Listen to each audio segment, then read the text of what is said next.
Si tuvieras en tus manos el poder de agarrar a Robin, reventarlo a palos, hacerle una cara nueva a base de golpes y matarlo en una enorme explosión, ¿lo harías? Y este poder ya lo tuvieron los lectores de cómics a finales de los 80, y puede que tú también ahora lo tengas porque van a adaptar Una muerte a la familia a una película de animación interactiva donde tus decisiones van a influir en lo que ocurra en la cinta. We save lives every day. Strangers. And there's always enough time. But I failed to save Jason from this life.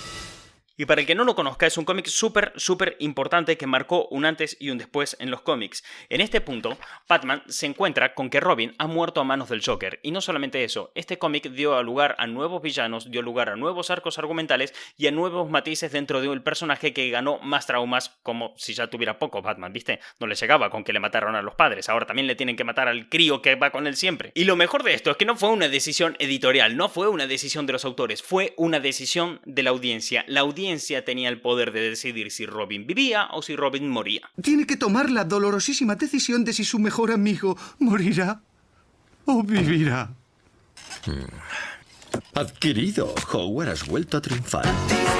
Y para entender la importancia de todo esto tenemos que irnos muchos años atrás, porque en los 80, cuando la gente pudo tomar esta decisión, la audiencia se encontraba súper dividida en un choque generacional muy importante. Estaban los nostálgicos que rechazaban abiertamente a Robin en aquel momento y los lectores más jóvenes que realmente estaban fascinados con las historias que le estaban contando. Y para entender esta división en la audiencia, como ya os dije, hay que irnos muy para atrás, porque veréis, en los años 30 empezó una etapa de oro, una etapa maravillosa para el mundo del cómic, donde había un montón de autores con un montón de libertad creativa y que tenían unos orígenes que realmente les ayudaban a crear grandes historias. La mayoría de autores de aquel entonces eran hijos de migrantes, pertenecientes a ciertas minorías, y es que realmente el cómic no estaba visto como algo guay, no estaba visto como literatura ni como un tipo de arte, sino como entretenimiento ligero que rellenaban los periódicos con sus tiras. Entonces todos aquellos que querían ganar prestigio no se metían dentro del cómic, por tanto los autores del cómic lo tenían realmente difícil y quedaba algo relegado a gente pues de baja cultura. Y no solamente de baja cultura, sino también al populacho, a la gente, a las minorías, a la gente de la calle, a la gente de verdad, por decirlo de algún otro modo. Digamos que el cómic no era algo de hombres blancos adinerados, era algo de negros, de mujeres, de gente discriminada, migrantes, hijos de migrantes, y aquellos plasmaban sus experiencias y sus vidas diarias dentro del mundo del cómic, creando unas historias fantásticas, y ahí nacen cosas que hoy en día tenemos como tan normales, que son los personajes underdog. O sea, son los personajes underdog, para que no lo sepan, son estos personajes que no tiene todas las de ganar, pero aún así es el protagonista, y va a ser un David contra Goliat, en el cual vamos a ver cómo David se deja la puta vida para poder ganar y tumbar a Goliat.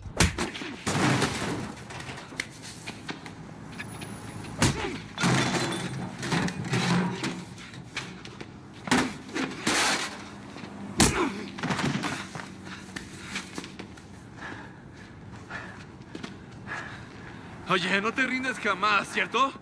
Seguiría todo el día.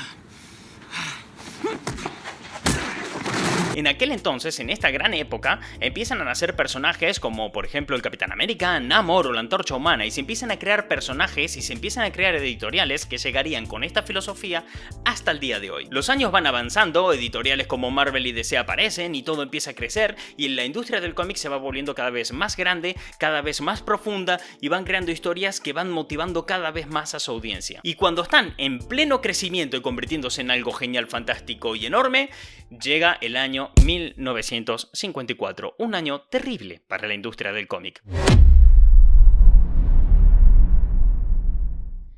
En aquel entonces, en los años 50, Estados Unidos estaba en la cresta de la ola, acababan de ganar la Segunda Guerra Mundial y se sentía como que el país era completamente imparable. Y realmente se perseguía mucho el sueño americano, fueron años de el sueño americano donde eso era realmente una realidad para mucha gente, pero la verdad es que era poco representativo de lo que estaba ocurriendo. Realmente el sueño americano era algo en lo que podías optar si eras una persona blanca de familia de clase media alta. Si tú eras de clase media baja y no eras blanco y americano, la verdad lo tenías un poco complicado, y esto se se retrata bastante bien en la película La forma del agua del Toro. Es una película donde podemos ver cómo la sociedad estaba dividida en ese momento y realmente podemos ver ahí también cómo la gente tenía aspiraciones como, bueno, por fin me compro una casa, tengo mi coche, tengo mis árboles, mis hijos perfectos que van al cole, que van a la prepa, bueno, ya me entendéis. En aquel entonces también empieza a aumentar la delincuencia juvenil, sobre todo viniendo de los barrios bajos y de aquellas personas que no podían optar tanto al sueño americano. Y realmente esto para la gente resultaba algo amenazador y preocupante, porque en la América perfecta, donde todos podemos optar al gran sueño,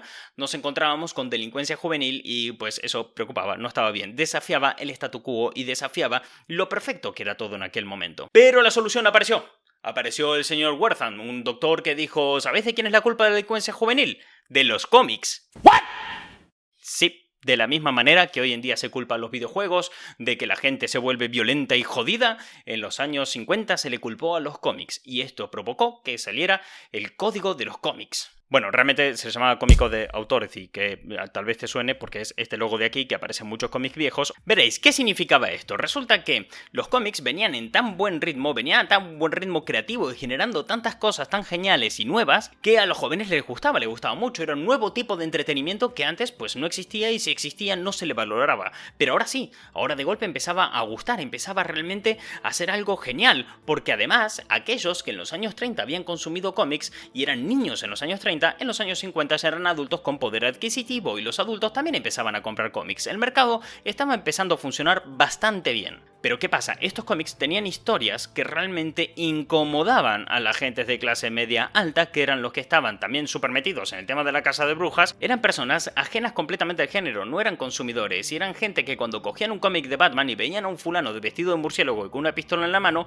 les parecía algo como súper violento. No entendían el código del lenguaje de los cómics, no entendían esas historias y chocaban y decían, Dios mío, esto es lo que leen nuestros niños, esto es terrible. Con este código que instauraron y aprobado por el gobierno, los cómics no podían ser violentos, estaban súper limitados, siempre tenían que ganar los buenos y por tanto la creatividad empezaba a bajar. Los grandes autores del momento se las veían en situaciones súper complicadas donde cada cómic tenía que pasar por unos sensores que decidían si esos cómics eran buenos o malos para los niños. Y recalco, es que en aquel entonces no solamente lo consumían niños, lo consumían jóvenes, lo consumía gente de más edad que los que tienen 8 o 9 años, como pasa hoy en día con los videojuegos. La cuestión es que un montón de gente se vio perjudicada, de autores se vieron jodidos, e incluso en el mismo mes en el que este nuevo código sale, muchas editoriales cerraron porque no eran capaces de mantener el ritmo, la calidad de sus historias bajaron y sus ventas también. Y las grandes editoriales sobreviven, pero lo hacen gracias a adaptarse a esta ley y pasar por el aro. Y entonces sus historias empiezan a cambiar y ser un poco más extrañas. Las de Marvel se veían increíblemente repetitivas, siempre pasaba lo mismo, pero era lo que este código mandaba, ¿no? El bueno siempre tiene que ganar al final, los malos tienen que ser de esta manera y ciertas cosas, temáticas e ideas no se pueden tratar. Por el lado de DC y en el tema de que a nosotros más nos interesa, Robin empieza a ganar a lo mejor un poco más de protagonismo, empieza a aparecer un duende vestido de Batman y cosas similares que hacen que las historias se vuelvan un poco extrañas. Y esto ocurre en el año 54, lo cual significa que 10 años más tarde los niños que se habían criado con esos cómics y ya eran adolescentes que veían la tele no encontraban nada extraño cuando se adaptaba a Batman con Adam West como protagonista.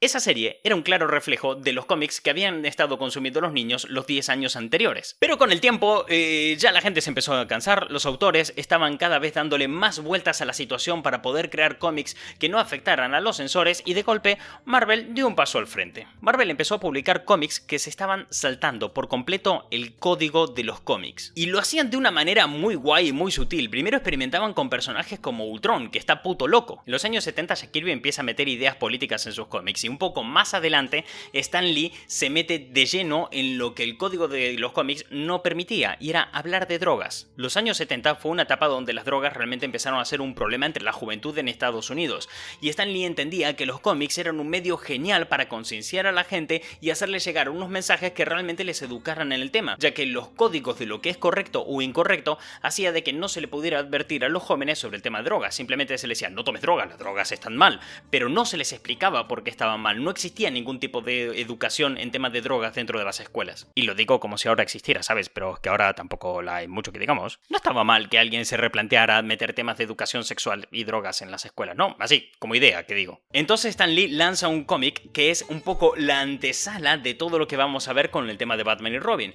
En este cómic, Spider-Man se encuentra en la situación de que su amigo Harry Osborn está sufriendo una adicción muy fuerte y Peter tiene que ir a ayudarle a salir de las drogas. Todo el cómic va absolutamente de eso, de Peter Parker ayudando a Harry Osborn a salir de las drogas. Y lo publicaron con toda la valentía y nadie les pudo parar. Si te saltabas este código, tu editorial podía tener grandes sanciones y por eso nadie quería saltarse el código, porque las repercusiones podían joder a toda la editorial al completo. Pero cuando este cómic se publicó, no hubo ningún tipo de sanción, porque vamos a ver, este código no quería que hablaras de drogas, pero los censores no podían estar en contra de una campaña contra las drogas, ¿no? Entonces el cómic entró en un tipo de agujero legal loco, por lo cual no ocurrió nada y Marvel salió completamente impune. Esto abrió las puertas a que un montón de gente también empezara a cambiar sus historias dentro de todos sus cómics. Este efecto en cadena que fue sacando cada vez más cómics y si el público se fue abriendo cada vez más, hacía que ese logo, ese pequeño logo que aparecía en todas las portadas,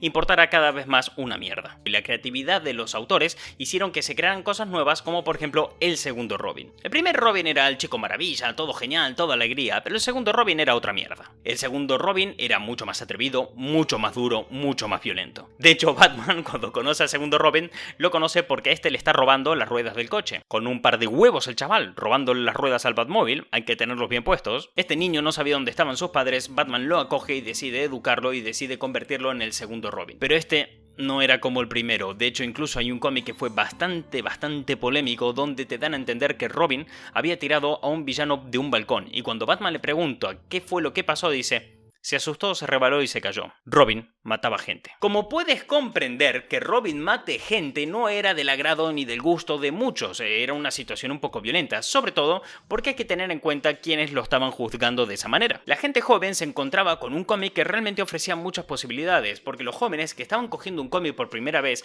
y no tenían la carga de todo lo que habían leído anteriormente, se encontraban con una historia en la que Batman se enfrentaba a una situación bastante peculiar, donde no sabía cómo encarar a un crío el que tenía que criar y con el cual tenía que combatir el crimen. Un crío que no estaba de acuerdo con sus ideas. Esto realmente ofrecía unas posibilidades súper interesantes que se estaban explorando de muy buena manera, porque además hay que tener en cuenta que en aquel entonces hubo un gran autor detrás de estas historias y estamos hablando de Jim Starlin. Y si no sabes quién es Jim Starlin es el creador de Thanos. Pero todo se ha dicho, Jim Starlin odiaba a este Robin. Jim Starlin incluso llegó a mandarle cartas al editor de ese cómic de aquel entonces pidiéndole si por favor le dejaban matar a Robin. Y es que había mucha gente mayor, la que no era joven, la que era ajena a esta nueva etapa, que no estaba muy cómoda con esta situación. Hay que tener en cuenta que mucha gente había leído cómics de jóvenes y después ya lo dejaron, se desprendieron por completo. Y cuando les entró nostalgia, curiosidad o querían ir a verlo de nuevo, se encontraban con un Robin que no tenía nada que ver con el que ellos habían leído en su infancia. Porque si estamos en los 80, tu infancia fue en los años 60 y ya dejamos claro lo que fue los años 60.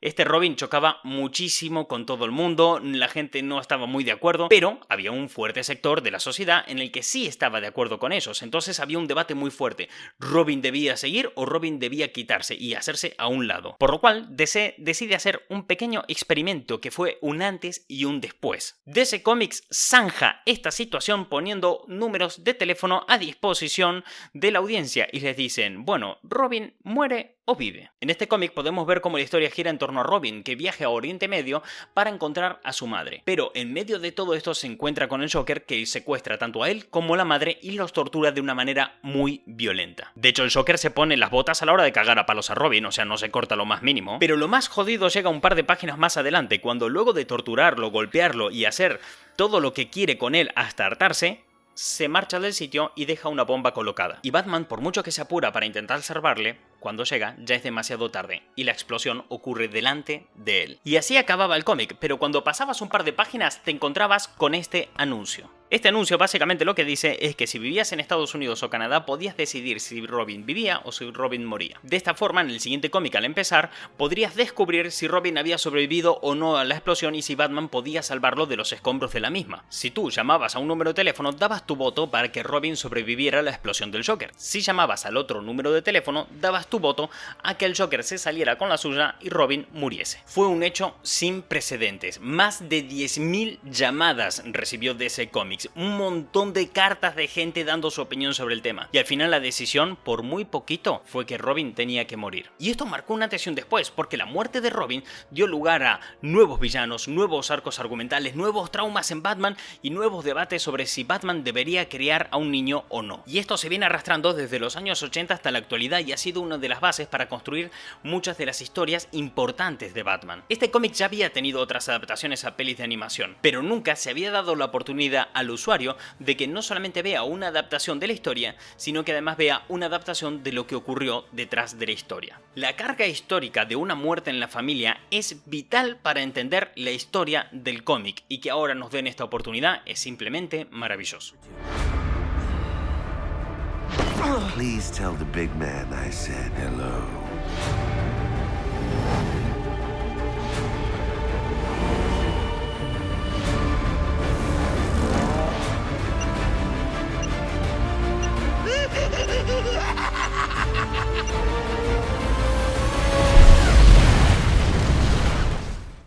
Obviamente las circunstancias son completamente distintas y lo que haga cada uno en su casa no va a afectar a la historia del cómic o de las películas de animación, pero sí que vamos a poder saborear un poquito ese poder que tuvieron los lectores de aquellos años a la hora de decidir si Robin debía vivir o debía morir. Y dos cosas para acabar. La primera, me mata el morbo, o sea, el salseo me puede.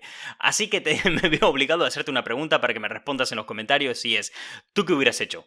¿Te hubieras bajado Robin o lo hubieras dejado vivir? Y la segunda, historias como estas hay muchísimas más en el mundo del cómic. Si quieres que cuente más de estas historias, por favor, házmelo saber, como sea. Mándame un mensaje a Instagram, me escribes aquí en los comentarios, nos los comentas en algún directo, por Twitch, por donde sea.